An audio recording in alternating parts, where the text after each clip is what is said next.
Ahoj, vítám vás u dnešního videa. Dneska si zase jdeme rozbalovat nějaký balíky. No, vlastně zatím dva mám tady.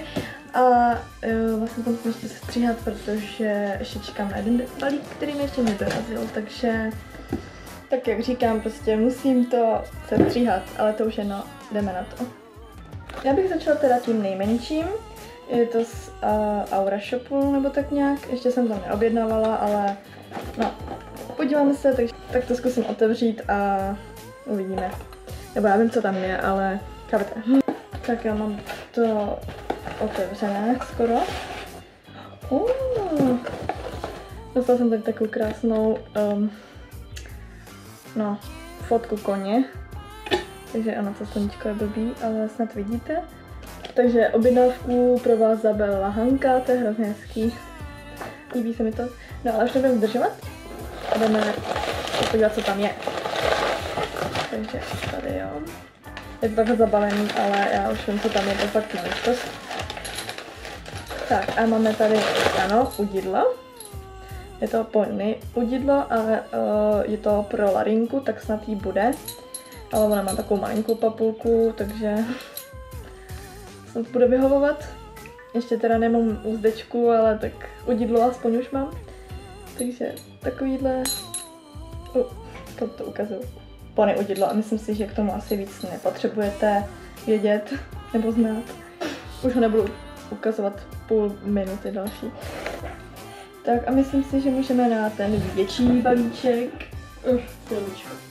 Asi si říkáte, že je velký, tak bude těžký, ale právě že není. Což se divím, protože když jsem ho dostala poprvé do ruky, tak jsem si myslela, že to bude mnohem těžší a teď to vypadalo prostě, že tam nic není, tak jsem se bála. Ale něco tam bude, takže se na to jdeme podívat.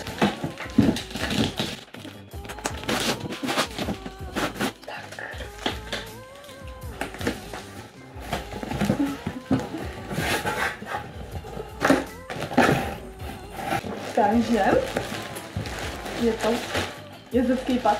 Je teda na poníka a růžový, krásný, s hezkým beráčkem.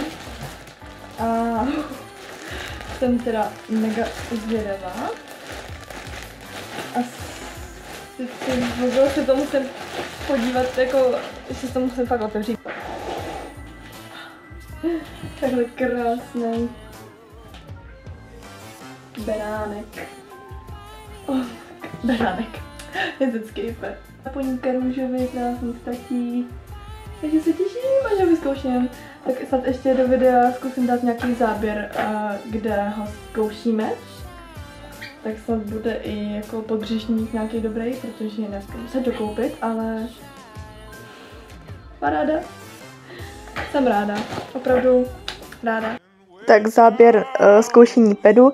No, poníkovi to nebylo, nebo jako bylo, ale ten podbřešník, jak jsem říkala, takže jsem to zkusila na karáču. A sice to je na poníka, ale to neřešme. A krásně jsme zkoušeli i práci na uvolnění, prostě úplně super pet, příjemný. Takže až seženu podbřešník na poníka, tak určitě zkusíme ještě na poníka.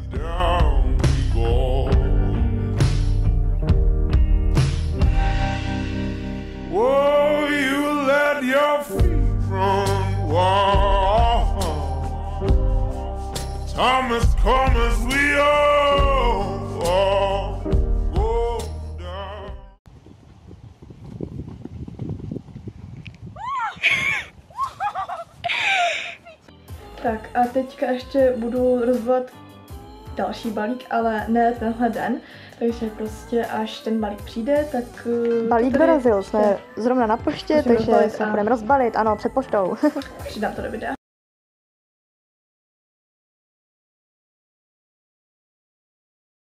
Takže ahoj, konečně přišlo světlo. Tak to je šílená. Takže klíče potřebuju, jo. Ty mi klíče. Takže jdeme na to.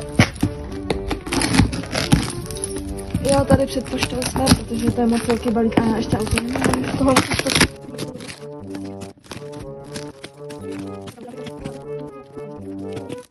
Vidím to tam značka.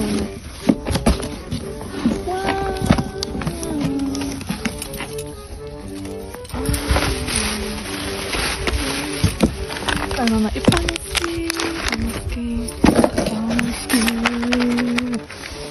A obal na sebe.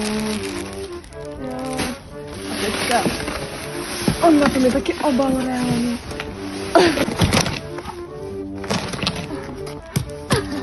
To mě to natočí.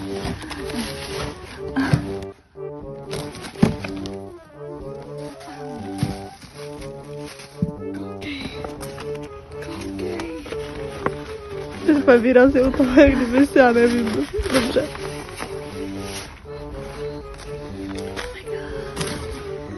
Víš? No, ty jo. Dobrý. Dobrý. Můžeš tam típnout. To pomož. Tak nadešel den, kdy zkusíme Sylvince sedlo, tak jsme zvědaví, teďka ji hezky čistíme, nebo spíš Lucinka ji čistí, takže uvidíme, jak bude pasovat.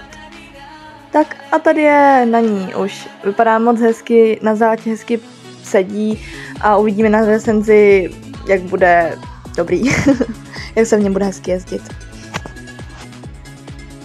Tak tady už krokuje a zatím jako dobrý, akorát Lucka má menší nohy, tak no, ale krásný sedlo, krásný, no poprvé teda jako nezvyk, já jsem taky chvilku v něm seděla a na poprvé teda nezvyk, ale už jsou na něm i dobrý recenze, takže jsme rádi, jsme zatím spokojení.